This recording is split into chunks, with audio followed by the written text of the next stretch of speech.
This time on Rad Rat Video, we're talking about the origins of the disco flip, the anti-bigspin, and the dolphin flip, as well as lots of other questions.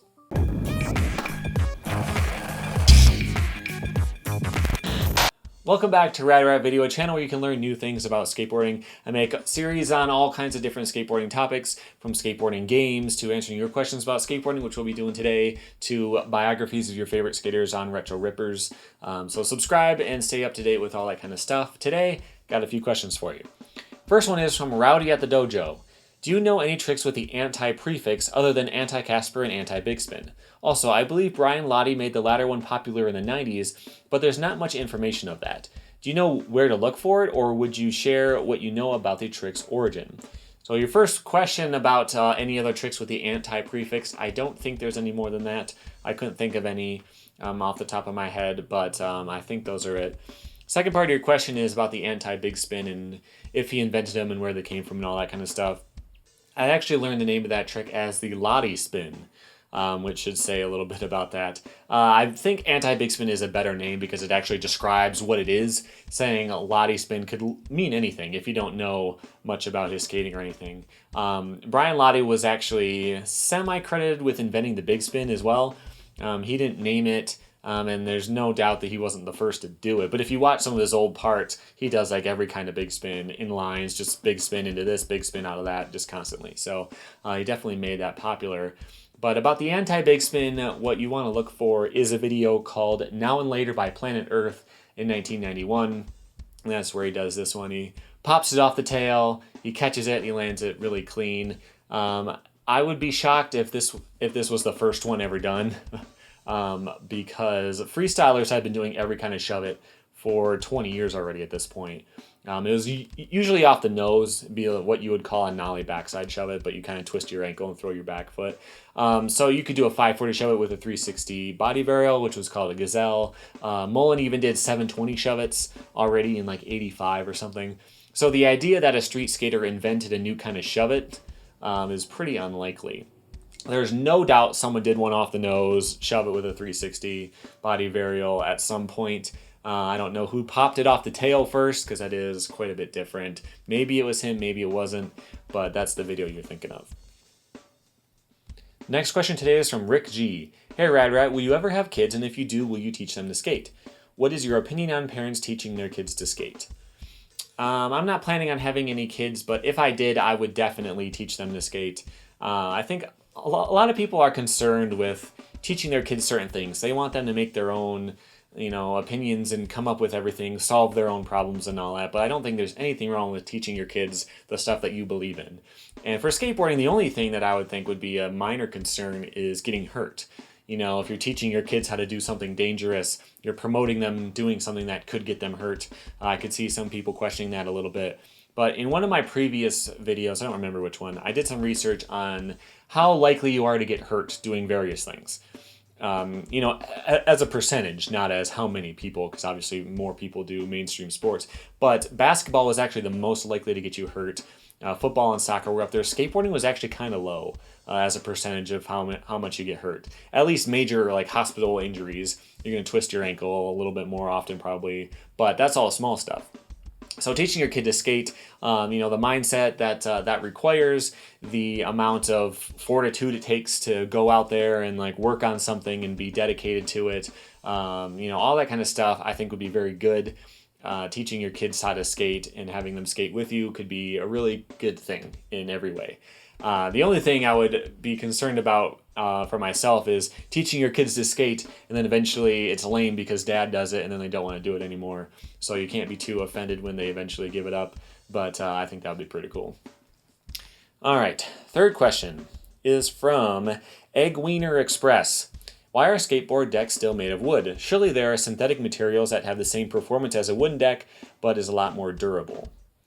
Well, there are some decks that don't use regular wood. One brand is called Lithe, which I talked about before on the channel when they were doing a Kickstarter. It's like a carbon fiber deck with a composite, like the rail, like the outer edge of the board, which is really cool. It's a great idea. I've always been interested in trying one. I haven't gotten a chance to do that. But that seems like it would be a really cool thing, you know? You can spend more on a board, but the board lasts a lot longer. As a price per how long you get to use it ratio, it'd probably be a little bit better. But I think a lot of people have concerns just because it's different. Some of the things I was thinking of are, if the board lasts so long, then you're really committing to that shape. If you buy that board and you don't like the concave or something, you're stuck with it for like a year because it's going to last so long. You know, if you love the shape, that's a good thing, but if you don't, it's kind of a gamble that way. Something else that people talked about when I mentioned it before was they like setting up new boards, they like having new graphics, they like being able to experiment and try different things a lot. So if you're buying one board and you're sticking to it for a long, long time, you're not going to have that same experimentation. You're not going to get new graphics all the time. For me, that's a very, very small thing, but it is something people have mentioned before. And then the last thing was just the performance, even if it's just as good, even if it's better, it's going to be different than wood. You know, for most of us who have been skating for a long time, you have like decades or more of experience with exactly how wood reacts. How Canadian maple will flex in the way that it snaps, and the way that it's like rebounds and bounces back and all that kind of stuff. If you have a board that's stiffer, if you have a board that's, you know, more flexible, anything like that is going to take a lot of getting used to. And I think it might be worth it.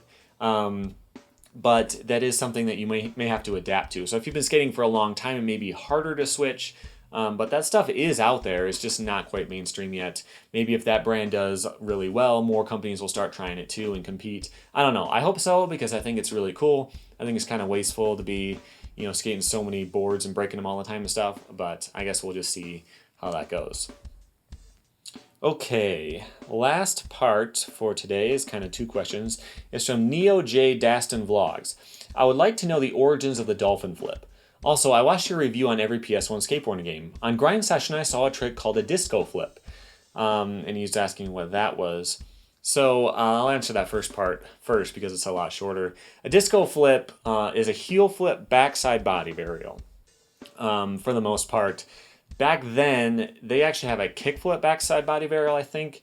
And a lot of us we had all these different terms. I think a sex change was technically a kickflip backside body varial, but we would call a front side a sex change and backside a disco flip. In the game, it's a kickflip backside body varial. And the reason why it was in that video is because that was an old recording I did. I was showing off the different hard flips in the game. So you could do a hard flip, you could do a front side varial kickflip, which was actually a hard flip. And then you could do a disco flip, but spin front side as you did it, so it looked like a hard flip. But anyway, that's what that was. The actual trick is a heel flip backside body varial. At least that's what you'll see if people talk about it these days. Second part of your question is about the Dolphin flip. And the thing is, I've been researching for this video a year and a half maybe to figure out who came up with the Dolphin flip. And I keep hitting dead ends. I've asked everyone I have access to in the pro skateboarding world, which is, you know, 2 or 3 people, but no one's been able to give me a solid answer or a provable answer. I do have a very solid answer. I just can't say 100% whether it's actually true or not. So I've talked about this before, and I gave out my email address, radratvideo@gmail.com, and I said, if you know anything, email me. And only one guy did. It was a VL Skate, and he sent me a clip of something on vert that kind of looked like it might be a forward flip, but we argued that it probably wasn't.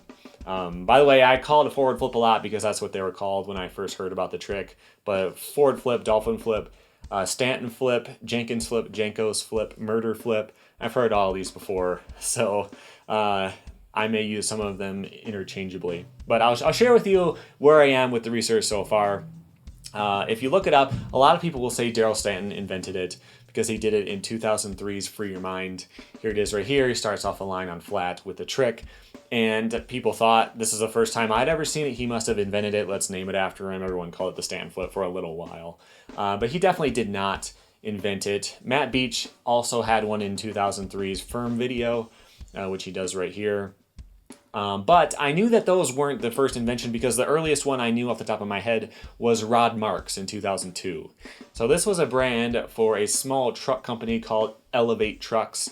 I bought the video. I have the actual tape still at my parents' house. I don't have any way to play it anymore. But I bought it because Nature was in it, and I followed everything he did, so I bought that tape. And Rod Marks has a Dolphin flip right here over a hip. So that was 2002, so he's already beating those other options, but we still have at least 10 years back to go. I was sure that someone did one in the 90s. There had to be someone in that experimental tech phase in skateboarding that someone did that trick for sure. There were a lot of tricks that were similar, like going off axis and stuff like that, but I just never found an exact one. So I kept doing more and more research, going back, and one of the names you'll find a lot is the Jenkins flip or Jenkos flip, which is named after Aaron Jenkins. If you look up Aaron Jenkins, you're probably not going to find much because his name was Aaron Jenkins, at least that's what he's credited as in videos. People say that he did one around 2000 or maybe 99 in a 411 video. And I watched every single 411 video I could find, not all the way through. I watched like tour sections or anything that was in Australia because that's where he's from. And I found him appear in a couple videos, but he never did that trick. I did find this picture though of him doing one, which seems to be from around 2002. But he does have some footage from that year where he does them as well. So at this point, we've gotten to about 2002, and that's it. I had some trouble finding anything further back, but I did some more research and I found this. This is Dan Heisler doing one from a video that came out in 2001, although in the comments on that video, he himself commented and said it was from either 99 or 2000. So we're getting a little bit further back. This is a good start, but again, I don't think he invented it. I asked around, I started to ask everyone I knew. Someone I knew said that he thought Jamal Williams did one in the 90s, so I asked him about it, and he said he never did the trick before, but he thought Matt Beach invented it, or at least he named it the Dolphin flip. He knew that much for sure. So we had one vote for Matt Beach. We're going further and further back. I'm just asking around, and VL Skate, like I said, he emailed me, and he knows Willie Santos, or at least he sees him around at the skate park and stuff. And he asked him, and he said this: Matt Beach was the first person I saw do it in person back in 1994, I think. I'm pretty sure he said he saw someone else do it, but I forget who it was. So 1994 made a lot of sense as the invention date. I could see it being a little bit earlier, but you go too far back, boards start to get giant and it'd be a lot harder to do. So 94 is a reasonable time to say that it was invented, but he said Matt Beach saw someone else do it. So this is where I got stuck for a long time. I went back. If you go to the Skately library, you can sort skate videos by date. And I went from the beginning and just started watching every video all the way through. And I got through to like 95 or so, and I never saw anyone do one, which was pretty frustrating. Because that is hours and hours of just watching skate videos, which I don't mind doing, but still there's a lot of stuff that's not all that interesting that you got to sort through to get to the good stuff. But yeah, I watched all this stuff. I found it from 1989 in the 8th Street video. There's this. It's clearly a varial kickflip, but it goes a little bit off axis. I wouldn't count it, obviously, because he wasn't attempting to do a dolphin flip, but I don't know. I wanted to give a little bit of credit for that. So I kept asking around, and I talked to Rod Marks, and he was one of the guys who did it in 2002. He filmed it in 2002. He'd probably been doing it for a while. But he didn't take any credit for inventing it or anything like that. But he does have the story.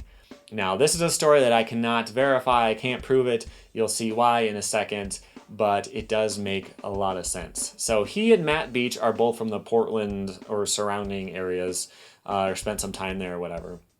And apparently a lot of the guys from Portland, as they got, popular in skateboarding and started to release footage, a lot of them were doing forward flips. And it must have started somewhere in Portland, right? So if you go back, and I talked to Rod, and he said that actually there was a pro skater who spent a lot of time in Portland around 1990. People saw him do this trick, and they started to take it over from there. And this skater was the Gons. Yeah, so supposedly he was there in Portland. He invented this trick. He was just kind of playing around. Some people saw it, it spread, people talked about it. I don't know how many people actually saw it, but people heard about it and they sort of did it based on what they had heard. So Matt Beach, the person he may have saw do it before, could have been the Gons. Hard to say for sure. But the thing is, supposedly, he was really embarrassed by the trick. He didn't like it. He thought it was stupid. It was just an experiment that he didn't like. So he doesn't take credit for it. He doesn't even admit that he did it.